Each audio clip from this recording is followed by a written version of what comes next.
Well, I'm not sure if it's statistically documentable, but it seems to me that there have been more new golf course developments started and completed over the last 12 months than in any time in recent memory in this country.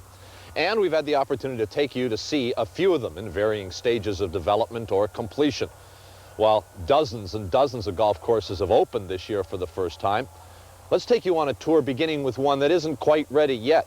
It's a fabulous Robert Trent Jones designed golf course at Whistler in British Columbia. The town of Whistler, British Columbia, long known for great skiing, is now getting a name for great golf.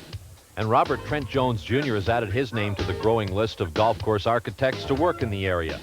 CP Hotels has commissioned Jones to design their new course at the base of Whistler Mountain. The course at Whistler is a beautiful one, taking in all that is breathtaking about a mountain environment. The golfer will move through various changes in topography, taking in lower land and higher mountain land, and he'll pass streams and look to the mountaintops. You'll find greens sited on plateaus and greens nestled in the midst of groves of trees. He'll learn again that golf at its best offers a sense of retreat. Jones has fashioned a course that should attract visitors from around the world, as befits a designer who has made his name around the world. At the Blue Springs Golf Club in Acton, Ontario, just west of Toronto, the Canadian PGA has found its home. It's a modern facility that will prove a worthy site for the CPGA National Championships, as well as a home for the CPGA's offices. The course is a challenge, moving away from the clubhouse into wooded areas with plenty of water.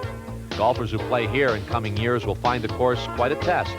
Blue Springs is just what the CPGA needed, a national home for a national organization. The Lionhead Golf and Country Club in Mississauga, Ontario, has been billed as the most private public golf facility in Canada. The owner and principals mean by this that a golfer can expect to get a course in first-class condition, along with receiving private club treatment. Lionhead has proven in its first year of full operation to meet most of its own standards. There are 27 holes at Lionhead, offering pretty much equivalent difficulty. The carries are often long, the bunkering is punishing, and the greens are quite contoured. The overall effect is one of posing problems for golfers while providing a legitimate test of ability. Lionhead is new, but it's already causing quite a stir in golfing circles. At Deerhurst Highlands, Bob Cupp and Tom McBroom have done some fascinating work. It's a handsome resort course that could hold a championship tomorrow. The holes at Deerhurst take in the natural environment and expose the golfer to its beauties and its difficulties. Set in the lake and rock country 2 hours north of Toronto, this is as aesthetically pleasing a golf course as one could hope to find anywhere. Deerhurst Highlands is a player's golf course, and it will become known in Canada and elsewhere as one of this country's exceptional resort courses.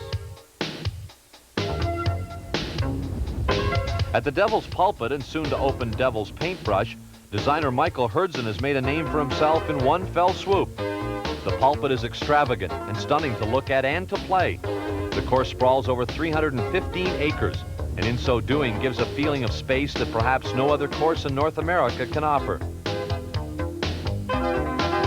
The Paintbrush is 5 kilometers away and is a British-style heathland course that roams over folds and creases in the ground.